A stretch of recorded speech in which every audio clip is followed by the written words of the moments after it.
Welcome to A9 TV. ముందుగా headlines చూద్దాం. పేదల సంక్షేమమే ప్రభుత్వ లక్ష్యమన్న మంత్రి పొంగులేటి. ధనిక తెలంగాణను అప్పుల రాష్ట్రంగా మార్చింది బీఆర్ఎస్ ప్రభుత్వమని వ్యాఖ్య. పేదల రేషన్, విద్య, ఆరోగ్యంపై రేవంత్ సర్కార్ దృష్టి అని వెల్లడి. ఓట్ల కోసం మోదీ డ్యాన్స్ చేశారంటూ రాహుల్ వ్యంగ్యం. ప్రజల సమస్యల కన్నా ప్రచారమే ప్రధానికి ముఖ్యమని రాహుల్ విమర్శ.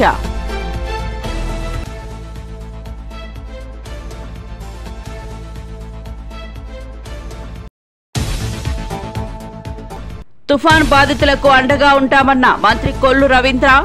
మచిలీపట్నం తీరంలో తుఫాన్ బీభత్సం. వేట నష్టపోయిన మత్స్యకారులకు 50 కిలోల బియ్యం సాయం. ప్రభుత్వం ప్రతి బాధిత కుటుంబం వెంటే ఉందన్న మంత్రి. జూబ్లీహిల్స్ అభివృద్ధి కాంగ్రెస్ తోనే సాధ్యమన్న పొన్నం ప్రభాకర్. రేవంత్ రెడ్డి నాయకత్వంలో తెలంగాణకు ప్రజాపాలన తిరిగి వచ్చిందని వెల్లడి. హస్తం గుర్తుకు ఓటు వేయాలని ప్రజలకు పిలుపునిచ్చిన మంత్రి. పేదల సంక్షేమమే కాంగ్రెస్ ప్రభుత్వ ప్రధాన లక్ష్యమని స్పష్టం.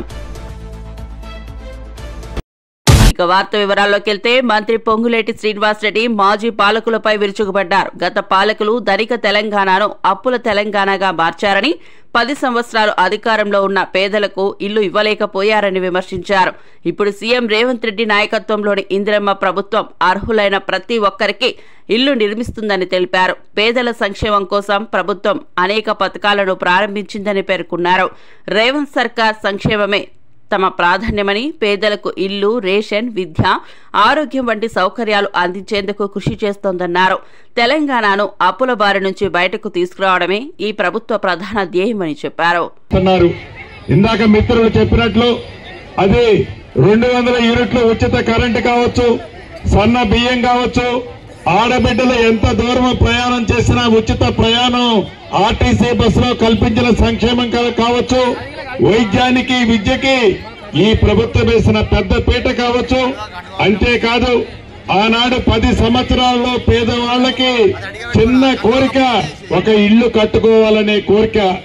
ఆ కోరిక కాళేశ్వరం కడితే కమిషన్ వస్తుందని ఆశపడి పేదవాడి చిరకాల కోరిక, చిన్న కోరిక ఇల్లు కూడా కట్టించలేని ఆనాటి ప్రభుత్వ పరిస్థితి మనం ప్రత్యక్షంగా చూసాం.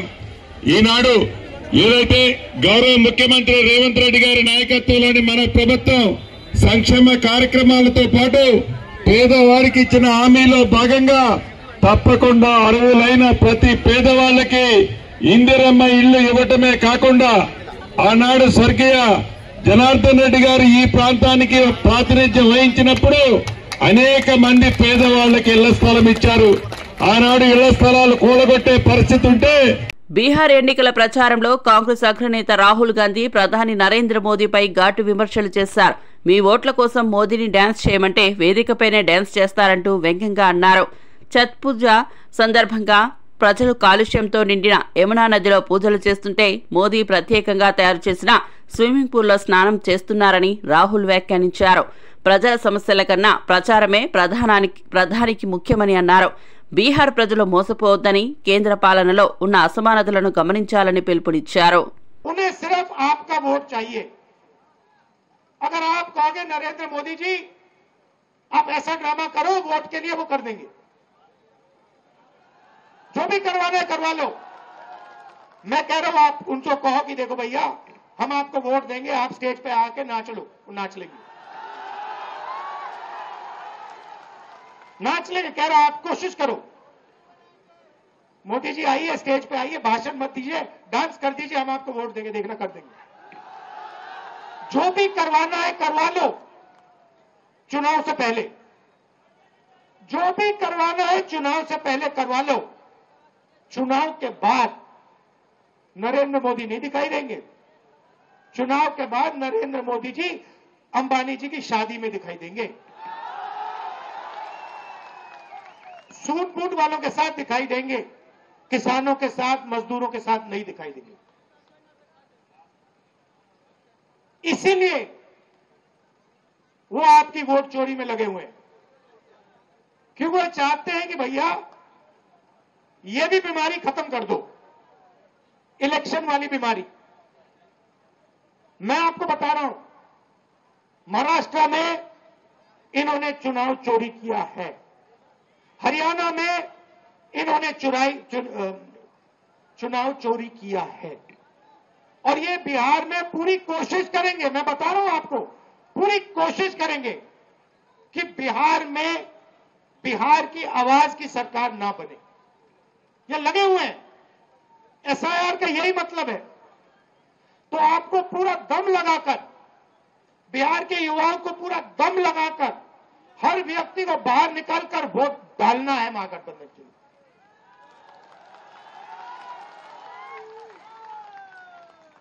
और हमारी गारंटी है, महागठबंधन की गारंटी है। और मैं आपसे कह रहा हूं, मैं झूठ नहीं बोलता हूं, मैं आपसे कह रहा हूं कि हर वर्ग की, हर जात की, हर धर्म की सरकार बिहार में हम बनाएंगे। किसी को नहीं पीछे छोड़ेंगे, चाहे वो ईबीसी हो, ओबीसी हो, दलित हो, माइनॉरिटी हो, जनरल कास्ट हो, जो भी है हिंदुस्तानी है। और हर एक व्यक्ति की सरकार बिहार में बनेगी, ये मेरी गारंटी है, महागठबंधन की गारंटी है। शिक्षा पर हमारी फोकस होगी, हमारा फोकस होगा और हमारी कोशिश होगी कि 5 साल के अंदर हिंदुस्तान की सबसे अच्छी यूनिवर्सिटी आपको बिहार में। మచిలీపట్నం తీర ప్రాంతాల్లో మొంతా తుఫాన్ తీవ్ర ప్రభావం చూపింది. విద్యుత్ సరఫరా నిలిచిపోయిన 24 గంటల్లో వ్యవస్థను పునరుద్ధరించిన సిబ్బందిని మంత్రి కొల్లు రవీంద్ర అభినందించారు. గాలులు గంటకు 90 కిలోమీటర్ల వేగంతో వీచినా అధికారులు అప్రమత్తంగా పనిచేశారని తెలిపారు. తుఫాను ప్రభావిత ప్రాంతాలను పర్యటించి ప్రజలతో మాట్లాడిన ఆయన వేట నిషేధం కారణంగా నష్టపోయిన మత్స్యకారులకు 50 కిలోల బియ్యం అందజేస్తామని అన్నారు. ప్రతి బాధిత కుటుంబానికి ప్రభుత్వం అండగా ఉంటుందని, ఎవరూ ఆందోళన చెందవద్దని హామీ ఇచ్చారు. ప్రజల రక్షణ కోసం ప్రభుత్వం నిరంతరం కృషి చేస్తుందని పేర్కొన్నారు. అవును, చేస్తున్నారు. బాగున్నారు అంతా.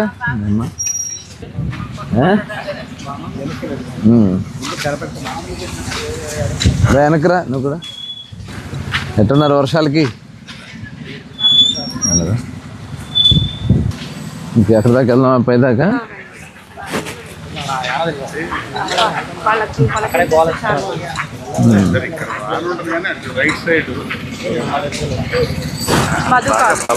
కారు రమ్మని చెప్పాను.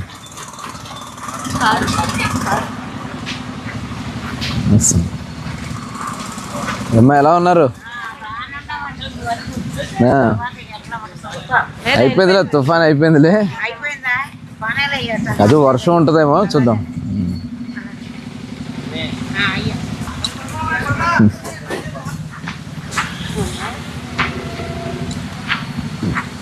తుఫాను నిన్న రాత్రి తీరం దాటిన తర్వాత, ఆ తీరం దాటే సమయంలో మధ్యాహ్నం సుమారుగా 3:30-4 గంటల దగ్గర నుంచి విపరీతమైనటువంటి గాలులు, దాదాపు 80 నుంచి 90 కిలోమీటర్ల మధ్య కూడా మచిలీపట్నంలో గాలులు అయితే వీచినాయి.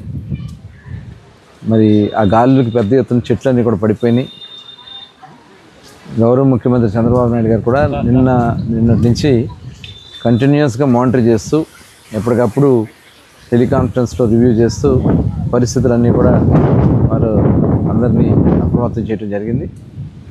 మరి ఈ నిన్న ఉన్నటువంటి గాలికి పడిపోయినటువంటి చెట్లన్నీ కూడా క్లియర్ చేస్తారు. పవర్ అయితే నిన్న మధ్యాహ్నం 3 గంటల దగ్గర నుంచి పవర్ అంతా కూడా ఆపేయడం జరిగింది. దానివల్ల చాలా వరకు ప్రాణ నష్టం ఎక్కడ కూడా జరగలే. ఎందుకంటే స్తంభాలు కూడా పడిపోయినాయి కొన్ని చోట్ల. ఆ స్తంభాలన్నీ కూడా మళ్ళీ ఇప్పుడు రీస్టోర్ చేస్తున్నారు. బహుశా మధ్యాహ్నానికి బందర్ టౌన్లో ఈ మొత్తం కూడా స్తంభాలన్నీ కూడా కరెక్ట్ చేసి సాయంత్రం లోపు బందర్ టౌన్ మొత్తానికి కూడా పవర్ సప్లై ఉంటుంది. అట్లాగే రిలీఫ్ క్యాంప్స్ కూడా అన్ని చోట్ల రిలీఫ్ క్యాంప్స్ ఏర్పాటు చేయడం జరిగింది. భోజనాలు అలాగే మెడిసిన్స్ కానీ అన్నీ కూడా అక్కడ ఏర్పాటు చేస్తున్నారు. స్లమ్స్లో కూడా అందరినీ అడిగి అధికారులు కానీ, ప్రజాప్రతినిధులు కానీ, పార్టీ నాయకులు కానీ, వాలంటీర్స్ కానీ అందరూ కూడా ప్రజలతోనే ఉంటూ వాళ్ళు ఎప్పటికప్పుడు వాళ్ళ నుంచి సమస్యలు తెలుసుకుని ఇమ్మీడియట్గా పరిష్కారం చేయడానికి కృషి చేస్తున్నారు. మరి బహుశా సాయంత్రం లోపు దాదాపు సాధారణ స్థితికి రావచ్చు. మరి ఉదయం నుంచి కూడా కొద్దిగా వర్షం స్టార్ట్ అయింది. ఎలాంటి పరిస్థితులు వచ్చినా కూడా ఎదుర్కొనడానికి ప్రభుత్వం సిద్ధంగా ఉంది. రాష్ట్ర రవాణా మరియు బీసీ సంక్షేమ శాఖ మంత్రి పొన్నం ప్రభాకర్ జూబ్లీహిల్స్ ఉప ఎన్నికల్లో ప్రచారం నిర్వహించారు. ప్రజలతో మాట్లాడుతూ జూబ్లీహిల్స్ అభివృద్ధి కాంగ్రెస్ పార్టీయే సాధ్యమని అన్నారు. రాబోయే ఉప ఎన్నికల్లో హస్తం గుర్తుకు ఓటేయాలని ప్రజలను కోరారు. రాష్ట్ర ప్రభుత్వం అభివృద్ధి, సంక్షేమం రెండింటినీ సమన్వయం చేస్తోందని తెలిపారు. రేవంత్ రెడ్డి నాయకత్వంలో తెలంగాణ మళ్లీ ప్రజల పాలనను అనుభవిస్తోందని పేర్కొన్నారు. పేదల సంక్షేమానికి ప్రాధాన్యమిచ్చే ప్రభుత్వం కాంగ్రెస్ మాత్రమేనని అన్నారు. వ్యక్తిగా నియోజకవర్గ సమస్యలను పరిష్కరిస్తూ ప్రజలకు అందుబాటులో ఉండేటువంటి సమర్థ నాయకత్వం కలిగినటువంటి నవీన్ యాదవ్ గారిని గెలిపిమని కోరుతా ఉన్నాం. నవీన్ యాదవ్ గారి వెంట తెలంగాణ యావత్ కేబినెట్ తో సహా గౌరవ ముఖ్యమంత్రి, కాంగ్రెస్ పార్టీ అంతా ఉండి జూబ్లీహిల్స్ ఉప ఎన్నికల సందర్భంగా మేము ప్రజలకు ఇస్తున్నటువంటి మాటతో పాటుగా హైదరాబాద్ అభివృద్ధిలో అంతర్భాగంగా జూబ్లీహిల్స్ ను ప్రత్యేక ప్రాధాన్యత ఇచ్చి అభివృద్ధి చేస్తామనేటువంటి మాట కూడా ఈ సందర్భంగా మనవి చేస్తా ఉన్నాం. గత 10 సంవత్సరాలుగా అక్కడ టీఆర్ఎస్ శాసనసభ్యుడు ప్రాతినిధ్యం వహించినప్పటికీ ఆ నియోజకవర్గంలో పర్యటించే సందర్భంగా చూస్తే అధికార పార్టీ శాసనసభ్యుడిగా ఉన్న ఈ నియోజకవర్గం ఇంత నిర్లక్ష్యానికి గురైందా? గతంలో మేము అధికారంలో ఉన్నప్పుడు చేసిన పనులు తప్ప త్రాగునీటికి సంబంధించి గాని, డ్రైనేజ్ సిస్టమ్ మీద కావచ్చు, ఇతరత్ర ఎక్కడ కూడా సింగిల్ పని జరగలేదనేటువంటి అంశాన్ని గమనిస్తే చాలా బాధ కలుగుతా ఉంది. అందుకే కంటోన్మెంట్ ఉప ఎన్నికల మాదిరిగా అక్కడి ప్రజలు ఏ విధంగానైతే అధికారంలో ఉన్నటువంటి రాష్ట్ర ప్రభుత్వ ప్రతినిధిగా గణేష్ గారిని గెలిపించుకున్నారో, ఇప్పుడు కూడా జూబ్లీహిల్స్ ఎన్నికల్లో అధికార పార్టీకి సంబంధించినటువంటి నవీన్ యాదవ్ గారిని గెలిపించుకోవడం ద్వారా ఈ నియోజకవర్గాన్ని కూడా అభివృద్ధి చేయాలనే ఆలోచనతో జూబ్లీహిల్స్ ప్రజలు ఉన్నారు. అదేవిధంగా రాష్ట్ర వ్యాప్తంగా మాటలకే పరిమితమైన డబుల్ బెడ్రూమ్ కూడా జూబ్లీహిల్స్ లో ఒక్కటి కూడా ఇవ్వలే. మేము ఈ సందర్భంగా టీఆర్ఎస్ పార్టీకి ఛాలెంజ్ చేశాం. మేము డబుల్ బెడ్రూమ్ ఇండ్లు ఇస్తే అక్కడ ఓట్లు కూడా అడగమని.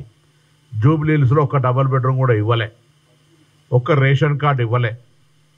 అదేవిధంగా ఆ ప్రాంత ప్రజల సమస్యలు పట్టించుకోలేదు. అటువంటి సందర్భంలో కాంగ్రెస్ పార్టీగా మేము అధికారంలోకి వచ్చిన తర్వాత గ్రామీణ ప్రాంతాల్లో అందరికీ నియోజకవర్గానికి 3500 ఇళ్లలో భాగంగా జూబ్లీహిల్స్ లో కూడా ఇందిరమ్మ ఇళ్లు ఇచ్చే కార్యక్రమాన్ని కొనసాగిస్తాం. ఇప్పటికే గౌరవ గృహ నిర్మాణ శాఖ మంత్రి గారు 1+1 కట్టుకోవడానికి కూడా హైదరాబాద్. జూబ్లీహిల్స్ ఉప ఎన్నికల ప్రచారంలో మాజీ ఎమ్మెల్యే బాల్క సుమన్ కాంగ్రెస్ పై తీవ్ర విమర్శలు చేశారు. భర్తను కోల్పోయిన ఆడబిడ్డపై కౌరవ ముఠాలా దాడి చేసిన కాంగ్రెస్ ను ప్రజలు చిత్తు చేయాలని పిలుపునిచ్చారు. రేవంత్ రెడ్డికి గట్టి బుద్ధి చెప్పే సమయం వచ్చిందని అన్నారు. ప్రజల భావోద్వేగాలను దోపిడీ చేసే పార్టీగా కాంగ్రెస్ ను నిలదీశారు. బీజేపీ, బీఆర్ఎస్ రెండు ప్రజా సమస్యలపై నిశ్శబ్దంగా ఉన్నాయని, నిజమైన ప్రత్యామ్నాయం తెలంగాణలో కొత్త శక్తులే అవుతాయని పేర్కొన్నారు. ప్రజలు రాజకీయ చైతన్యంతో ఓటు హక్కును వినియోగించాలని పిలుపునిచ్చారు. మాట్లాడు కదా, ఒక మంత్రి గారి బిడ్డ మాట్లాడింది ముఖ్యమంత్రి సోదరుల అవినీతి గురించి, ముఖ్యమంత్రి ప్రైవేట్ గ్యాంగ్ చేస్తున్నటువంటి దురాగతాల గురించి. ఇప్పటివరకు కేసు పెట్టలే. మంత్రుల మధ్య కొట్లాటలు, మంత్రుల మధ్య వాటాల కోసం, కాంట్రాక్ట్ల కోసం గొడవలు తప్ప ప్రజల సంక్షేమం లేదు, ప్రజల అభివృద్ధి, రాష్ట్ర అభివృద్ధి లేనే లేదు. మరి ఇంత దుర్మార్గాలు జరుగుతూ ఉంటే ఈ ఇందిరమ్మ రాజ్యంలో ప్రజలమంతా కూడా మేల్కోవాలి. డెఫినెట్గా జూబ్లీహిల్స్ ఉప ఎన్నికల్లో అన్ని వర్గాల వాళ్ళు, రాష్ట్రమంతా ఎక్కడ ఉన్న వాళ్ళు అక్కడ, మీకు తెలిసిన వాళ్ళు, మీకు సంబంధించిన వాళ్ళు ఎవరున్న జూబ్లీహిల్స్ ఓటర్లు గూండా రాజ్యం వద్దు, మళ్ళీ ప్రశాంతమైనటువంటి తెలంగాణ కావాలి. పోరాడి సాధించి తెచ్చుకున్న తెలంగాణ ఇవాళ ఇందిరమ్మ రాజ్యంలో బందీ అయింది. దీన్ని విడిపించుకోవాలంటే జూబ్లీహిల్స్లో బీఆర్ఎస్ గెలవాలి. గన్ కల్చర్ కాదు, తెలంగాణకు పెద్ద ఎత్తున పెట్టుబడులు వచ్చే కల్చర్ కావాలి. తెలంగాణను మాఫియా డెన్గా మార్చడం కాదు, మానవత దృక్పథం ఉన్నటువంటి ఒక అద్భుతమైనటువంటి సమసమాజంగా ప్రపంచం చూసేటటువంటి తెలంగాణ భవిష్యత్తులో ఉండాలంటే ఈ ఇందిరమ్మ రాజ్యం పోవాలి. ఇందిరమ్మ రాజ్యం ఆగడాలు ఆగిపోవాలి. అది జరగాలంటే ఖచ్చితంగా ఇక్కడ కేసీఆర్ గారికి, బీఆర్ఎస్ పార్టీకి, అదేవిధంగా మా అభ్యర్థిగా ఉన్నటువంటి మాగంటి సునీత గారి గెలుపు కోసం దయచేసి అందరూ కూడా కృషి చేయాల్సిందిగా విజ్ఞప్తి చేస్తూ, తద్వారా కాంగ్రెస్ పార్టీకి, ఈ ప్రభుత్వానికి చెంపపెట్టు లాంటి తీర్పునిచ్చే విధంగా అందరూ కూడా సహకరించాలని కోరుకుంటూ, నేను మళ్ళీ డిమాండ్ చేస్తూ ఉన్న ఎలక్షన్ కమిషన్ను, మేము ఇప్పటికే చాలా కంప్లైంట్లు ఇచ్చినాం, ఇంకా కూడా కంప్లైంట్లు ఇవ్వబోతా ఉన్నాం. డెఫినెట్గా ఈ జరుగుతున్నటువంటి ఎన్నికల ప్రవర్తన నియమావళి ఉల్లంఘన కింద మీరు ఖచ్చితంగా చర్యలు తీసుకోవాలి.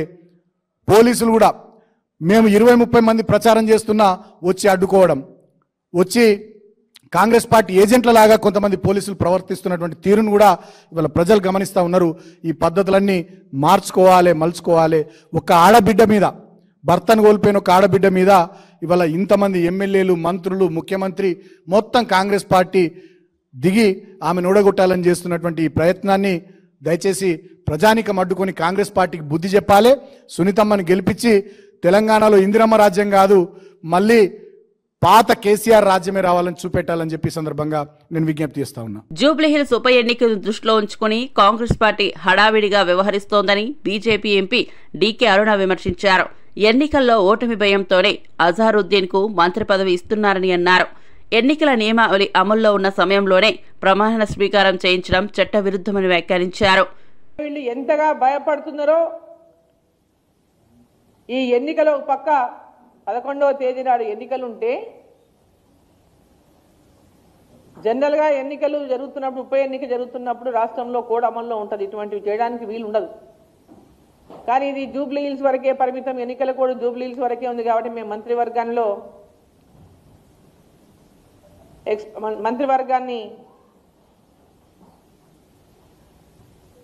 ప్రమాణ స్వీకారం అజరుద్దీన్ గారితో చేయించవచ్చని ఈరోజు ఎల్లుండి 31వ తారీఖు 11 గంటలకు వాళ్ళు ముహూర్తం పెట్టుకున్నారనే విషయాన్ని తెలుస్తాం. అంటే ఇదంతా చూస్తుంటే కాంగ్రెస్ పార్టీకి వాళ్ళకు ఓడిపోతామనేటటువంటి భయం పట్టుకున్నది. ఖచ్చితంగా కాంగ్రెస్ పార్టీ ఎన్నికల్లో ఓడిపోబోతున్నది అనేటటువంటి విషయం కూడా స్పష్టమైంది. రబీ సీజన్ కోసం 37,952 కోట్ల వ్యయంతో ఎరువులపై భారీ సబ్సిడీని కేంద్ర బీజేపీ ప్రభుత్వం ప్రకటించింది. రైతు శ్రేయస్సే మోదీ ప్రభుత్వ ప్రధాన ధ్యేయమని బీజేపీ కిసాన్ మోర్చా రాష్ట్ర అధ్యక్షుడు బస్వాపురం లక్ష్మీ నరసయ్య తెలిపారు. రైతులకు ఎరువులు సరసమైన ధరల్లో అందించడమే లక్ష్యమని చెప్పారు. వ్యవసాయ ఉత్పాదకతను పెంచి రైతుల ఆదాయాన్ని రెట్టింపు చేయాలన్న సంకల్పంతో ఈ నిర్ణయం తీసుకున్నట్లు వివరించారు. కేంద్రం తీసుకున్న ఈ నిర్ణయం దేశవ్యాప్తంగా రైతులలో ఆనందం నింపిందన్నారు. రాష్ట్ర ప్రభుత్వాలు కూడా ఇలాంటి రైతు మిత్ర విధానాలు అవలంబించాలని సూచించారు. మోదీ ప్రభుత్వం వ్యవసాయ రంగాన్ని బలోపేతం చేస్తూ ఎల్లప్పుడూ రైతు పక్షపాత విధానాలకే ప్రాధాన్యం ఇస్తోందని పేర్కొన్నారు. వాళ్ళ ఆదాయాన్ని రెట్టింపు చేయాలి, వాళ్ళ కళ్ళలో సంతోషాన్ని చూడాలి అనే ఒక కేంద్ర ప్రభుత్వ నిర్ణయం మేరకు మోదీ గారి వారి తపన కొరకు నిన్ననే ఇటువంటి సబ్సిడీని పెంచడం జరిగింది. ఈ సబ్సిడీ ఖరీఫ్ సీజన్ కంటే దాదాపు 736 కోట్లు అధికంగా ఉంది. అదేవిధంగా గత 2024 రబీ సీజన్కి సంబంధించిన సబ్సిడీ కంటే ఇప్పుడు శాంక్షన్ చేసిన సబ్సిడీ దాదాపు 14,000 కోట్ల ఎక్కువ సబ్సిడీని ఈ రబీ సీజన్కు శాంక్షన్ చేయడం జరిగింది. కాబట్టి రైతులందరూ కూడా ఈ వార్త విని చాలా సంతోషంగా ఉన్నారు. సో వారికి ఇటువంటి పరిస్థితులలో, ఈ కష్టకాలంలో కేంద్ర ప్రభుత్వం ఆదుకుంటుందంటే రైతులు ఎప్పుడు కూడా బాగుండాలనే ఒక ఆలోచనతోటే ఈ కేంద్ర ప్రభుత్వం ఈ నిర్ణయం తీసుకుందని చెప్పి కూడా నేను చెప్పడం జరుగుతున్నది. ముఖ్యంగా ఈ తెలంగాణ ప్రభుత్వం మట్టుకు, తెలంగాణ ప్రభుత్వం ఉన్న కాంగ్రెస్ ప్రభుత్వము పూర్తి స్థాయిలో రైతులకు వ్యతిరేకంగా పనిచేయడం జరుగుతున్నది. ఆదిలాబాద్ బీజేపీ ఎమ్మెల్యే మరియు శాసనసభాపక్ష ఉపనేత పాయల్ శంకర్ కాంగ్రెస్ పై తీవ్ర విమర్శలు చేశారు. ఉమ్మడి 10 జిల్లాలు పాలించే కాంగ్రెస్ తమను బలంగా భావిస్తే 800 జిల్లాలను విజయవంతంగా పరిపాలిస్తున్న బీజేపీ శక్తిని ఆలోచించాలన్నారు. గత 12 ఏళ్లలో తెలంగాణకు 12 లక్షల కోట్ల నిధులు, అందులో హైదరాబాద్ అభివృద్ధికి మాత్రమే 1,74,000 కోట్లు కేటాయించిందని వివరించారు. ప్రధాని మోదీ నేతృత్వంలోని కేంద్ర ప్రభుత్వం తెలంగాణ అభివృద్ధికి విశేష కృషి చేసిందని చెప్పారు. బీజేపీని విమర్శించడం, కిషన్ రెడ్డి వంటి నాయకులపై వ్యక్తిగత వ్యాఖ్యలు చేయడం హాస్యాస్పదమని అన్నారు. తెలంగాణ ప్రజలు మోదీ ఇచ్చిన సహకారాన్ని గుర్తుంచుకుంటారని పాయల్ శంకర్ పేర్కొన్నారు. చెప్పడానికి మేము సిద్ధంగా ఉన్నాం. నిన్న మొన్ననే సర్వేలు చేపించుకున్నారు, బయటపడ్డది మొత్తం. రోజు రోజుకు కాంగ్రెస్ పార్టీ గ్రాఫ్ పడిపోతున్నది. ఇక అయిపోయింది పని అనిపోయి ఇప్పుడు భారతీయ జనతా పార్టీ మీద, భారతీయ జనతా పార్టీ నాయకుల మీద మాట్లాడేటువంటి ప్రయత్నం చేస్తున్నారు. తెలియలేదా మీకు మొన్న జరిగినటువంటి ఎమ్మెల్సీ ఎన్నికల్లో ఏం జరిగింది? ఈ రాష్ట్రంలో 3 ఎమ్మెల్సీ ఎన్నికలు పోటీ జరిగితే 2 ఎమ్మెల్సీ ఎన్నికలు భారతీయ జనతా పార్టీ గెలిచింది. వాటి నుంచే ఇంకా మీరు బయటపడలేదు. రేపు జూబ్లీ హిల్స్లో కూడా మీకు అదే రకమైనటువంటి పరాభావం జరగబోతా ఉన్నది. భారతీయ జనతా పార్టీ గురించి మాట్లాడేటప్పుడు భారతీయ జనతా పార్టీ శక్తి మీకు తెలియనట్టున్నది. ఉమ్మడి పాత ఉన్నటువంటి 10 జిల్లాల్ని పరిపాలిస్తున్నటువంటి కాంగ్రెస్ పార్టీ మీకే ఇంత బలం ఉంటే 800 జిల్లాల్ని పరిపాలిస్తున్నటువంటి దేశంలో ఈ భారతీయ జనతా పార్టీకి ఎంత బలం ఉన్నదో ఇంటింటికి వెళ్ళినప్పుడు ఈరోజు మాట్లాడుతూ ఉన్నారు హిందువులంతా కూడా. హిందువుల గుళ్ళు గోపురాలు కూల్చేసిన, హిందువుల మనోభావాలు దెబ్బతిన్నా ఈ జిల్లా మంత్రిగా నువ్వు హిందువుల మనోభావాలు దెబ్బతింటే కనీసం మాట్లాడవా? ఈరోజు జూబ్లీ హిల్స్ ఎన్నికల ఓట్ల కొరకే హిందువుల మనోభావాలను గౌరవించరు. హిందువుల ఆలయాలకు ఈరోజు దేవాలయాలు కూల్చేసినా కూడా కనీసం మాట్లాడేటటువంటి పరిస్థితి లేదు. ఈరోజు కేవలం ఎంఐఎం మద్దతిస్తున్నదన్న ఒక మాటతోనే ఈ రకమైనటువంటి అహంకారం మీకు వచ్చింది కదా. రేపు ఇదే జూబ్లీ హిల్స్లో హిందువులంతా కూడా మీకు కర్రు కాల్చి వాత పెట్టడానికి సిద్ధంగా ఉన్నారు. ఒక్కరికి 2 సార్లు భారతీయ జనతా పార్టీ మీద కానీ అదేవిధంగా కేంద్ర మంత్రి కిషన్ రెడ్డి గారి మీద కానీ మాట్లాడేటప్పుడు 1కి 2 సార్లు ఆలోచించాలా. భారతీయ జనతా పార్టీకి 25,000 ఓట్లు వస్తాయని మాట్లాడతాం. బీజేపీకి వారసత్వ రాజకీయాలు అసలు నచ్చవని, ప్రజాస్వామ్యాన్ని బలహీనపరిచే కుటుంబ పాలనను పార్టీ పూర్తిగా వ్యతిరేకిస్తోందని కేంద్ర హోంశాఖ మంత్రి అమిత్ షా స్పష్టం చేశారు. బీహార్ ఎన్నికల ప్రచారంలో మాట్లాడుతూ తేజస్వీ యాదవ్ను సీఎం చేయాలని, రాహుల్ను ప్రధాని చేయాలని సోనియాగాంధీ ప్రయత్నాలు చేస్తున్నారని విమర్శించారు. బీజేపీ మాత్రం సామాన్య ప్రజల నుంచి నాయకత్వాన్ని పెంచుతుందని, కుటుంబ ఆధారిత పార్టీలకు ప్రజలు గట్టి బుద్ధి చెప్పాలని పిలుపునిచ్చారు. ప్రజల అభ్యున్నతే తమ లక్ష్యమని, జాతి రాజకీయాలను ప్రోత్సహించే నేతలను ప్రజలు తిప్పికొట్టాలని సూచించారు. వారసత్వ రాజకీయం దేశ పురోగతికి పెద్ద అడ్డంకి అని అమిత్ షా పేర్కొన్నారు.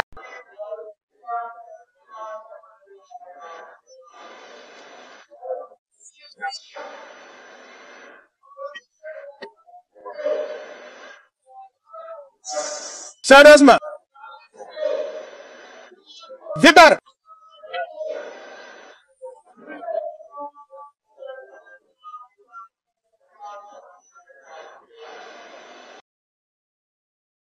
బులెటిన్ ముగించే ముందు హెడ్లైన్స్ మరోసారి చూద్దాం. పేదల సంక్షేమమే ప్రభుత్వ లక్ష్యమన్న మంత్రి పొంగులేటి. ధనిక తెలంగాణను అప్పుల రాష్ట్రంగా మార్చింది బీఆర్ఎస్ ప్రభుత్వమని వ్యాఖ్య. పేదల రేషన్, విద్య, ఆరోగ్యంపై రేవంత్ సర్కార్ దృష్టి అని వెల్లడి. ఓట్ల కోసం మోదీ డ్యాన్స్ చేశారంటూ రాహుల్ వ్యంగ్యం. ప్రజల సమస్యల కన్నా ప్రచారమే ప్రధానికి ముఖ్యమని రాహుల్ విమర్శ.